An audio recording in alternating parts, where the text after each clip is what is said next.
The mayor said a very sad day, very tragic day.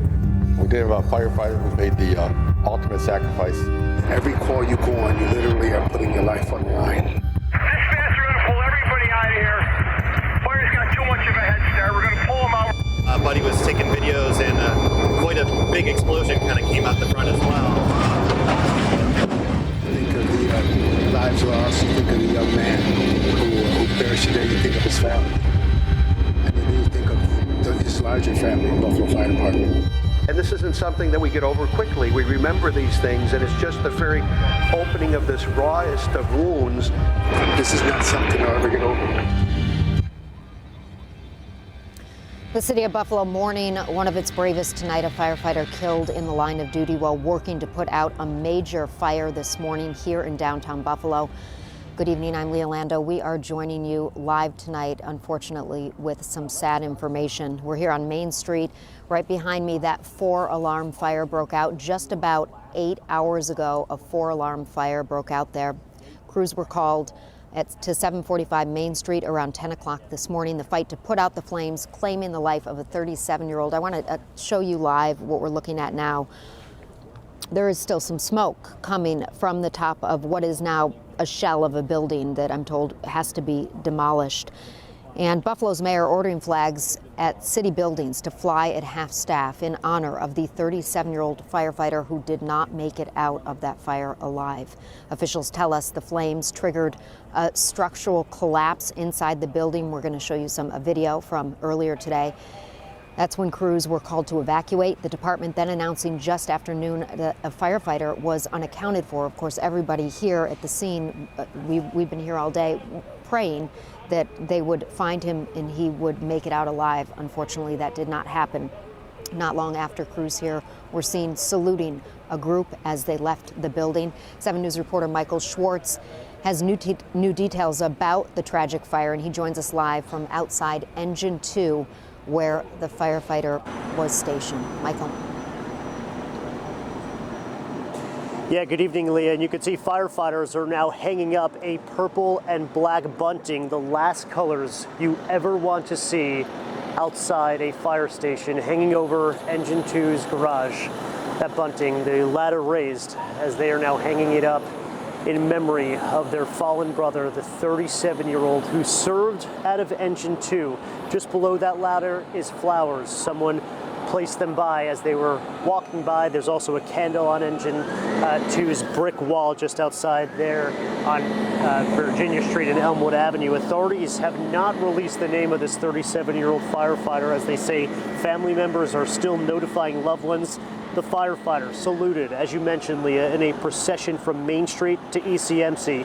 Buffalo's fire commissioner says it's still too early in the investigation to learn how he was killed, but said he was in the immediate collapse zone when part of the building collapsed. This firefighter in anywhere between 30 to 50 feet deep into that structure.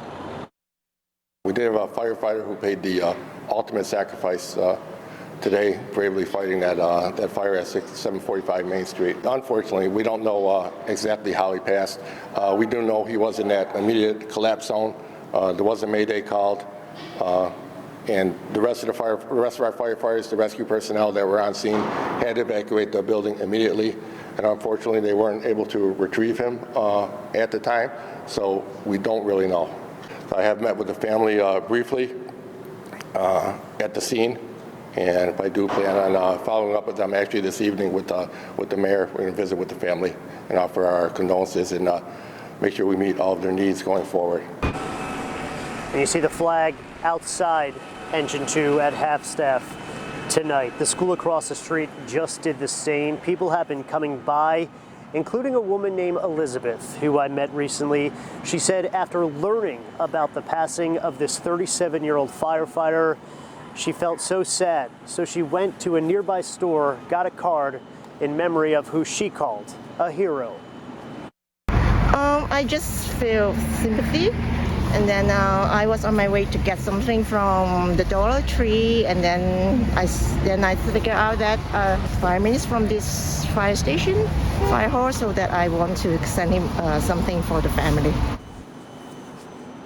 Just a somber scene outside Engine 2, knowing that this firefighter, this 37-year-old, came to work today and did not come back to where he served out of alongside his brothers and sisters. I mentioned this before, Aaliyah, but if you have firefighters in your family, if you have friends who are firefighters, this is such a family inside these firehouses. Today, a very tough one for the family member they lost. Our condolences to this firefighter's family as well. Leah, we're going to send it back to you.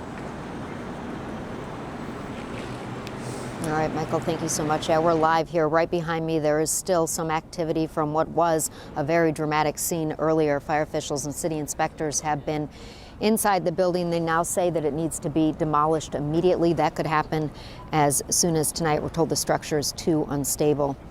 The city's fire commissioner says the fire was likely smoldering for some time before the flames started to spread. And he says when crews first arrived, it was a 3-alarm fire, but very quickly escalated to a 4-alarm. Several videos from around the scene show us just how severe and dangerous this fire was. Our crew capturing the moments a large cloud of smoke exploded from the side of the building, knocking several firefighters to the ground before they got back up to continue their efforts to put out this blaze. It has been 14 years since a member of the Buffalo Fire Department died in the line of duty. We lost 2 firefighters in 2009. Lieutenant Chip McCarthy and firefighter Jonathan Kroom died while working to put out a fire on Genesee Street.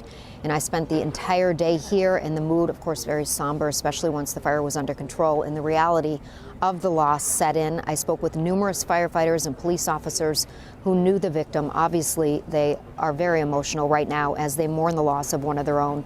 I also spoke with former Fire Commissioner Garnell Whitfield this afternoon about the loss of life here today. Think of the young man who perished today. You think of his family. You think of what they must be going through. And then you think of his larger family, the Buffalo Fire Department. Every call you go on, you literally are putting your life on the line. Whether you realize it or not, there's danger in every aspect of this job. And so we pray for them, pray for the safety of those that are still here. What kind of support do they get after something like this emotionally? My faith is what I lean on. Then you have this family here. Yeah, and once again, our sincerest condolences to family, friends, and loved ones of the victim and the entire community just feeling the heartbreaking loss today.